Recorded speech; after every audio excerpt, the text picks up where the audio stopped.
কিন্তু আল্লাহ পাক বলেছেন যে শহীদ আল্লাহর পথে যুদ্ধ করে শহীদ হয়েছে, এই ব্যক্তির আত্মাও ঝুলে থাকে যতক্ষণ পর্যন্ত না তার ঋণটা শোধ করা হয়। এবার বলেন আমি কি বুঝাবো আপনাকে, আর কিছু বলতে হবে?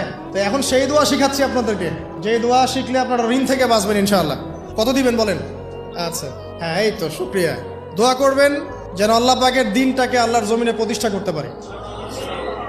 আমার সাথে বলেন, দোয়াটা হচ্ছে আল্লাহুম্মা ইকফিনি বিহালালিকা আন হারামিকা ওয়া আগনিনি বিফদলিকা আম্মান সিওয়াকা। এই দোয়াটা ছোট না, এটা মুখস্থ করবেন, সেজদায় পড়বেন, নামাজের সেজদায় পড়বেন, আত্তাহিয়াতু দরুদ শেষ তারপরে পড়বেন, নামাজ শেষে হাত তুলে করবেন, যখন তখন শেষ রাতটা করবেন।